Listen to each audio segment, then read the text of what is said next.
Welcome dear students. तो आज हम एक नया टॉपिक स्टार्ट करेंगे, that is transport and storage of metal in our body. हम अपनी बॉडी में मेटल्स को किस तरह से ट्रांसपोर्ट करेंगे और किस तरह से उनको स्टोर करेंगे, उसी में डिफरेंट डिफरेंट टॉपिक्स हैं। तो हमें पता है कि हमारी बॉडी में बहुत सारे एलिमेंट्स हैं, और जो भी एलिमेंट्स हैं these are two types of element. एक होते हैं आपके पास एसेंशियल एलिमेंट्स और एक कौन से होते हैं आपके पास नॉन असेंशियल एलिमेंट्स। आपने सुना होगा असेंशियल एलिमेंट्स कौन से होते हैं, जो हमारी बॉडी में खुद सिंथेसाइज नहीं हो सकते और हमें बाहर से लेने की ज़रूरत होती है, we have to take them in our diet. दूसरे टाइप के एलिमेंट्स होते हैं non essential, which can be synthesized in our body itself, हमें बाहर से डाइट में लेने की ज़रूरत नहीं है। तो जब हम इन असेंशियल एलिमेंट को बाहर से लेंगे, अपने डाइट में लेंगे, तो हमारी स्टमक से, स्मॉल इंटेस्टाइन से वो हमारे कहाँ पहुँचनी चाहिए, they have to reach our cellular level, हमारे सेल तक पहुँचने चाहिए, ताकि हम इनका क्या करें, यूज़ कर सकें। जैसे फॉर एग्जांपल हमने आयरन को कंज्यूम किया, आयरन खाया हमने, ठीक है। आयरन को कंज्यूम करने से के बाद वो कहाँ पहुँच गया, हमारे स्टमक में, उसके बाद कहाँ पहुँच गया, इंटेस्टाइन में, और अल्टीमेटली कहाँ पहुँच गया वो, we have it reaches our cell. Cell में आयरन कहाँ पे यूज़ हो जाएगा, it has be used for the synthesis of haemoglobin. तो ये जो सारा प्रोसेस है, it comes under transport and storage of metal. Is it clear? ठीक है। तो transport of storage of metal में आज हम टॉपिक पढ़ेंगे, that is called as transport mechanism. क्या पढ़ेंगे हम? We will study transport mechanism, कि हमारी बॉडी में जो भी एलिमेंट्स ट्रांसपोर्ट होते हैं वो किस तरह से ट्रांसपोर्ट हो रहे हैं। We will study the mechanism of this elements. Now we have various types of metal, such as we have iron which has copper, it is zinc, it can be magnesium, it can be calcium, और it can be phosphorus. और भी बहुत सारे elements हैं जिनको हम अपनी diet में क्या कर रहे हैं, कंज्यूम कर रहे हैं। These are the essential element in the living organisms, and we have to understand how these elements are incorporated in the body. Okay, after consuming this element, जब हम इनको कंज्यूम कर लेंगे, they have to be transported into the cells to perform a particular function. अब जो transport mechanism है उसको हम 4 टाइप्स में डिवाइड कर सकते हैं। कौन कौन से पार्ट में? First transport mechanism is the passive transport. कैसे हो रही है ट्रांसपोर्ट? पैसिव ट्रांसपोर्ट हो रही है, जहाँ पे किसी एनर्जी की रिक्वायरमेंट नहीं है, ठीक है। सेकेंड टाइप ऑफ ट्रांसपोर्ट कैसी ट्रांसपोर्ट है? It is called as active transport. कैसी ट्रांसपोर्ट है? एक्टिव। एक्टिव ट्रांसपोर्ट में याद रखना कि हमेशा एनर्जी की रिक्वायरमेंट होती है। Energy it is required in the form of ATP molecule. Third type of transport it is called as facilitative या फैसिलिटेटेड ट्रांसपोर्ट। फैसिलिटेटेड ट्रांसपोर्ट में क्या होता है कि मॉलिक्यूल अकेला नहीं चलेगा, उसको कोई चलाने वाला चाहिए साथ में, उसको फैसिलिटेट करने वाला चाहिए साथ में। तो आप अगर अकेले नहीं चल रहे हैं, आपको कोई चलाएगा साथ में पकड़ के, तो that is called as facilitation. So as this type of transportation it is called as facilitated transport, और it is also called as facilitated diffusion process. Okay, and next type of transport it is called as endocytosis. It is very easy, endocytosis transport. So we have 4 type of transport mechanism: passive transport, active transport, facilitated diffusion and endocytosis. हम one करके ये एक करके हम पढ़ेंगे कि what is the difference between all these type of transports. Is it clear? ठीक है। इससे पहले हमें क्या समझना है कि जो हमारा सेलुलर इन्वायरमेंट है वो कैसा है? Cellular environment is non polar. जो हमारा सेल का इन्वायरमेंट है बॉडी के अंदर वो कैसा है? Non polar. आपको पता है कि वाटर कैसा मॉलिक्यूल है? वाटर पोलर मॉलिक्यूल है। लेकिन जो सेलुलर का इन्वायरमेंट है, सेल का इन्वायरमेंट है, वो क्या है? Non polar. नॉन पोलर को क्या बोल सकते हैं हम? It can be called as lipid soluble. कैसा इन्वायरमेंट है? इट इज़ लिपिड सॉल्युबल, मतलब ये फैट्स को डिसॉल्व कर देता है अपने अंदर। तो मान लो ये कोई मेरा सेल है, अगर मुझे इसमें कोई चीज़ ट्रांसपोर्ट करानी है और वो या कोई भी सब्सटेंस नॉन पोलर है, या अगर वो लिपिड सॉल्युबल है, या अगर वो फैट सॉल्युबल है, ऐसे सब्सटेंसेस को मैं इजीली अपने बॉडी के अंदर क्या करा सकती हूँ? ट्रांसफ़र करा सकती हूँ। तो ऐसे मॉलिक्यूल्स को ट्रांसफ़र करने में तो कोई प्रॉब्लम नहीं है, they can be easily transferred. And from their high concentration to their low concentration, बहुत ईजिली क्या हो जाएंगे? ये ट्रांसफर हो जाएंगे। तो what we can say that the non polar molecules which are lipid soluble or which are fat soluble, they can easily enter into the plasma membrane. Okay, the small molecule, they highly easily pass from their high concentration to low concentration. कैसे पास कर सकते हैं? They move from their high concentration to the low concentration. And such type of diffusion, ऐसी transport जहाँ पे कोई भी element अपनी हाई कंसनट्रेशन से अपनी लो कंसनट्रेशन में चल जा रहा है. फॉर एग्जांपल मेरे पास कुछ मॉलिक्यूल है यहाँ पे, ठीक है, और इन मॉलिक्यूल्स की कंसनट्रेशन यहाँ पे ये है cell and this is outside the cell. Cell के अंदर के इन्वायरमेंट को बोलते हैं इंट्रासेलुलर एंड सेल के बाहर को क्या बोलते हैं? It is called as extra cellular. मान लो कोई एलिमेंट है, उसकी कंसनट्रेशन यहाँ पे बहुत ज़्यादा है, ठीक है, तो ये जो एलिमेंट है अगर ये नॉन पोलर है or it is either lipid soluble or fat soluble, it can easily pass from their high concentration to the low concentration. Such type of transport of ion, it is called as passive transport. ठीक है, passive transport it is also called as diffusion. हम इसको क्या बोलेंगे? Diffusion. Either passive transport और it is called as diffusion. तो first type of transport it is the movement of non polar lipid soluble molecules from their high concentration to their low concentration. It is called as passive transport और it is called as diffusion. Is it clear? Second type of transport that is called as active transport. Second type of transport क्या बोला मैंने? It is called as active transport. तो active transport में क्या होगा? There is the requirement of energy in the form of ATP molecule. तो जैसे हमारे पास क्या है? सोडियम आयन है, पोटाशियम आयन है, कैल्शियम आयन है. ये जो आयन है ये सारे कैसे हैं? They are heavily hydrated. Heavily hydrated मतलब जब भी कोई सोडियम आयन होगा उसके अराउंड बहुत सारे क्या होंगे? वाटर मॉलिक्यूल्स प्रेजेंट होंगे. Water molecule, water molecule, water molecule. इस प्रोसेस को क्या बोलते हैं? हाइड्रेशन. तो ये जो हाइड्रेटेड आयंस हैं ये अब नॉन पोलर नहीं बचे, अब ये क्या बन गए? दे बिकम्स पोलर. अब पोलर मॉलिक्यूल्स को सेल के अंदर जाना बहुत टफ हो जाता है, इसीलिए हम इनको ईजिली ट्रांसपोर्ट नहीं कर सकते. तो हमें क्या करना पड़ेगा कि we have to require energy, उनको धक्का दे के अंदर डालना पड़ेगा. तो for the forceful movement of ions to the cell we require energy in form of adenosine triphosphate की फॉर्म में एड. तो एडिनोसिन ट्राइफॉस्फेट खुद किस में रिलीज हो जाएगा? It changes into adenosine monophosphate और साथ में क्या निकल जाएगा? Large amount of energy is release. This energy help in the movement of this ion into the cell and this type of transport it is called as the active transport. Is it clear? ठीक है. Third क्या आ जाएगा? Third is called as the facilitated diffusion. Facilitated diffusion क्या होता है? मैंने आपको पहले बताया कि जब भी कोई मॉलिक्यूल खुद मूव नहीं करेगा उसको मूव कराने के लिए कोई और मॉलिक्यूल चाहिए. ठीक है, तो हम क्या बोलेंगे? There are large number of non lipid molecules. Non lipid molecules हैं बहुत सारे. नॉन लिपिड मतलब ऐसे ही which are non lipid molecule such as sugar हैं, अमाइनो एसिड्स हैं, बहुत बड़े बड़े मॉलिक्यूल हैं. ये प्लाज्मा मेम्ब्रेन में अगर छोटे मॉलिक्यूल हैं तब तो ईजिली पास कर जाएंगे, लेकिन if they are large molecule they can not easily pass. तो कौन कौन से मॉलिक्यूल्स आ गए? For example if you have the sugar molecule, if you have amino acid molecule, sugar molecule or amino acid molecule, ये they themselves cannot pass through the cell membrane, so they have to be transported. उनको transport करने पड़ेगा with help of a special protein. with help of a special protein, एक special protein की help से उनको transport करना पड़ेगा and such type of protein it is called as carrier molecule. क्या बोलेंगे इनको? These are called as carrier molecules or carriers. और ये जो करियर मॉलिक्यूल्स हैं these are similar to enzymes. They are similar to enzymes. ठीक है, और एक और फीचर्स है, these carrier molecules are permanent specific. कैसे हैं?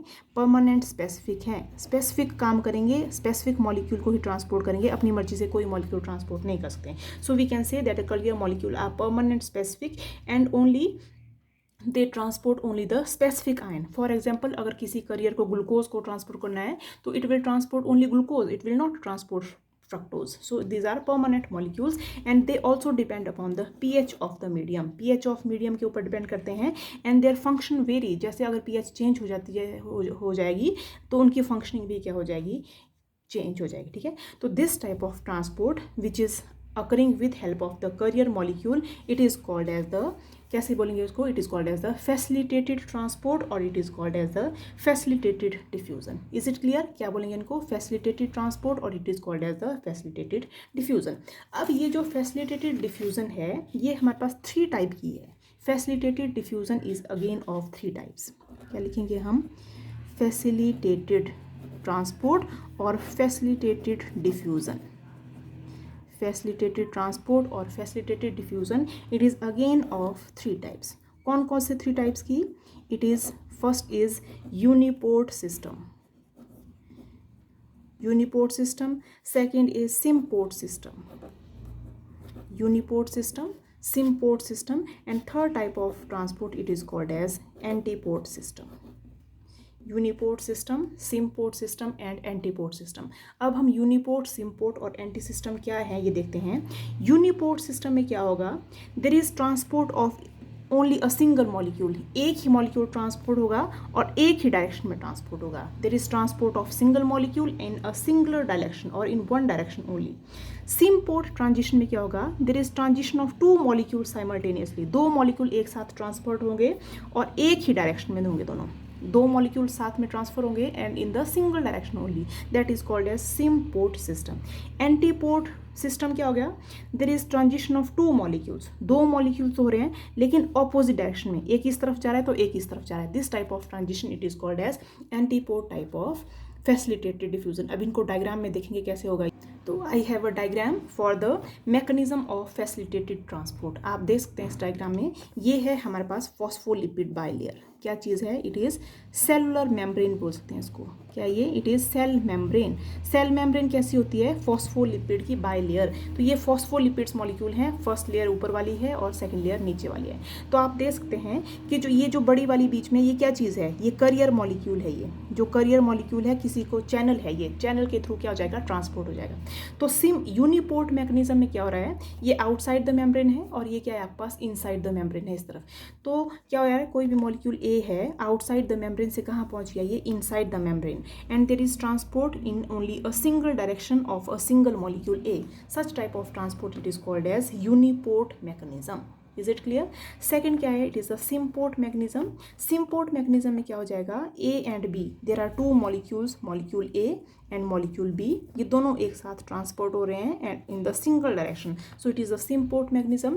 Third is the antiport mechanism, where A molecule is moving in this direction whereas B molecule is moving in the opposite direction. So such type of transport it is called as the antiport transport mechanism. ठीक है. तो this is the mechanism of facilitated diffusion.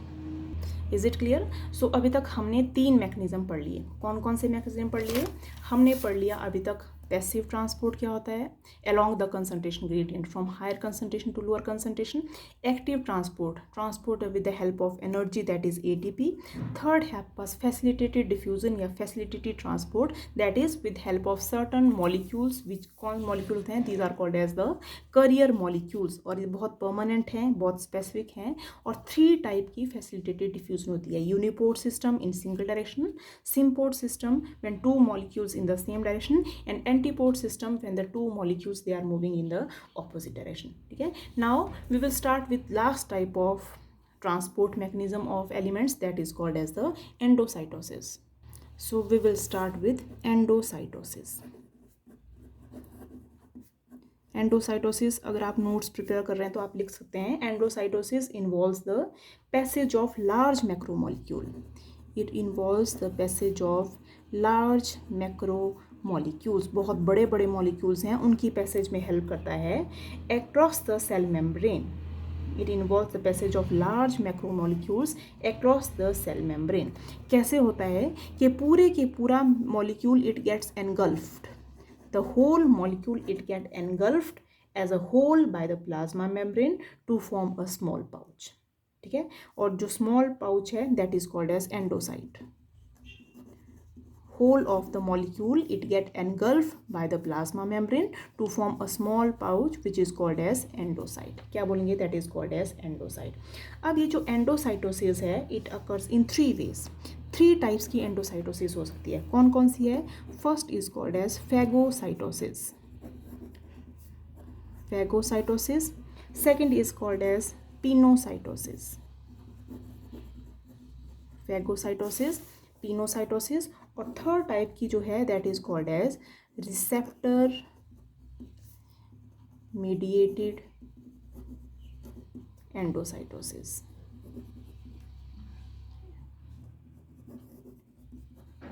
Receptor mediated endocytosis. तो endocytosis 3 types की है।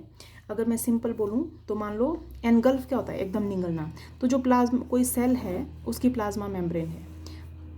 Plasma membrane क्या करती रही है, किसी भी सेल को, कोई भी मॉलिक्यूल है उसको सीधे निगल ले रही है। वो निगलना मतलब एंगल्फ कर रही है, सारे मॉलिक्यूल को सीधा ही निगल ले रही है अंदर, और एक छोटा सा वेसिकल बन जाएगी यहाँ पे सेल के अंदर। Such type of mechanism it is called as endocytosis.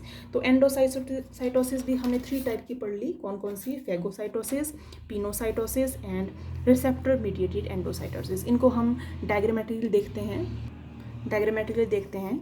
तो for example, let this is your cell membrane, this is our cell membrane, और सेल मेम्ब्रेन के पास कोई बहुत बड़ा मॉलिक्यूल आ गया है। let this is a very large molecule which comes near the cell membrane।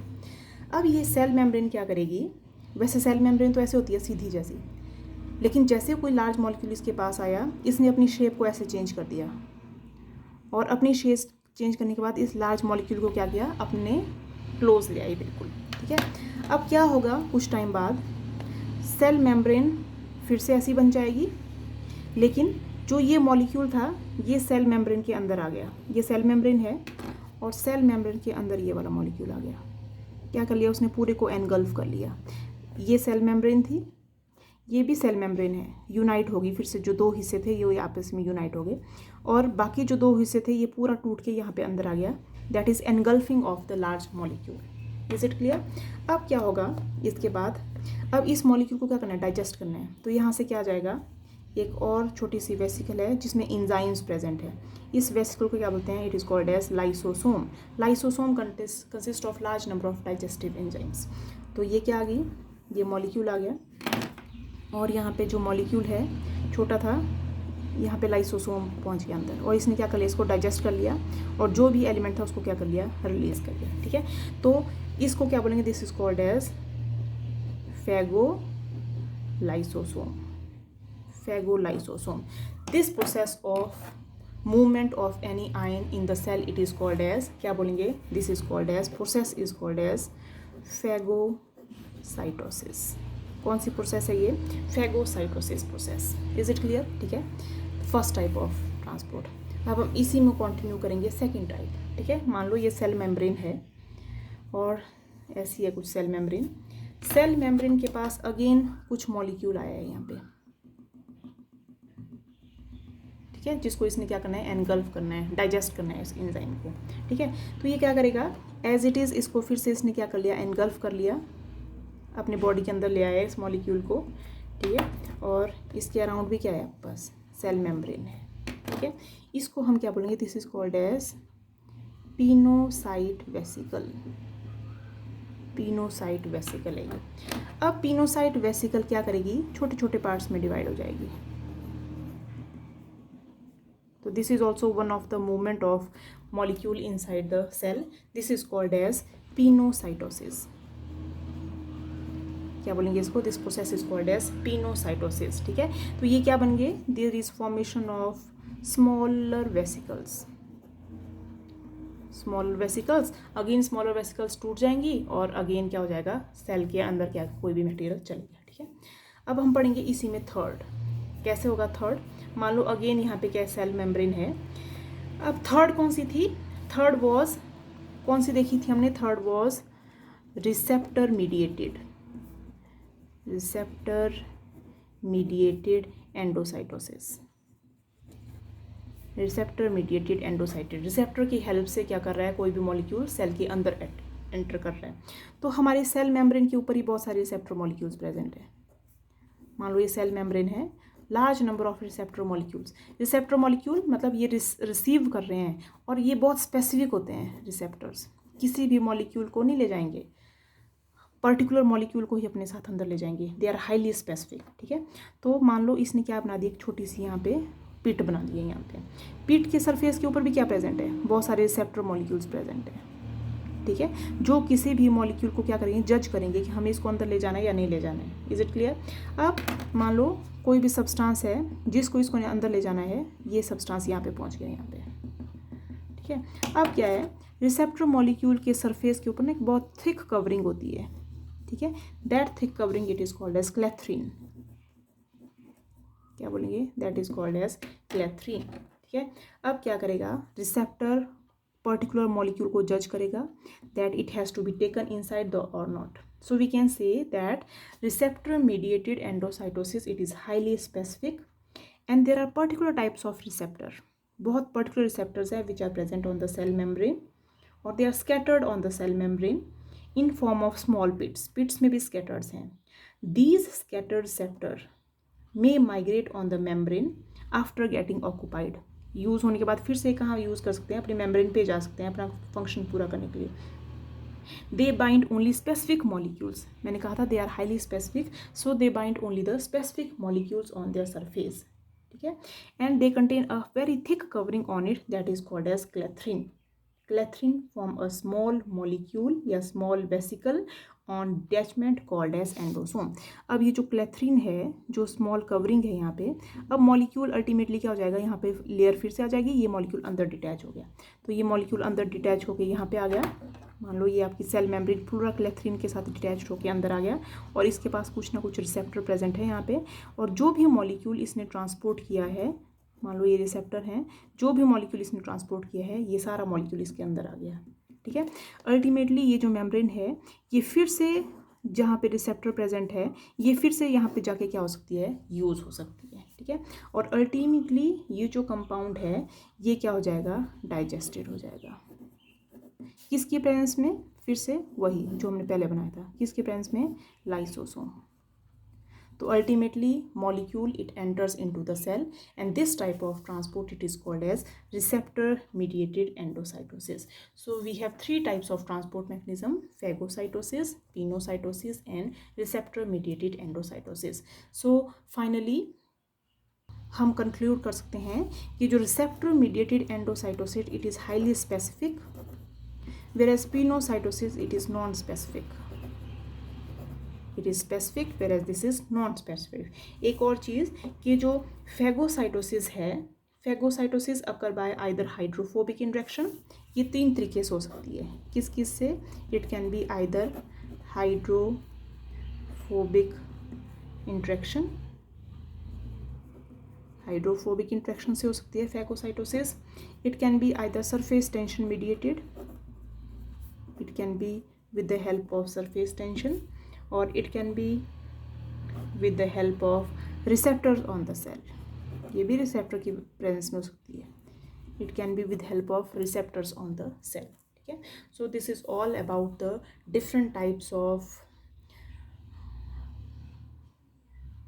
transport mechanisms. We have studied passive transport, active transport, facilitated diffusion and endocytosis. Thank you.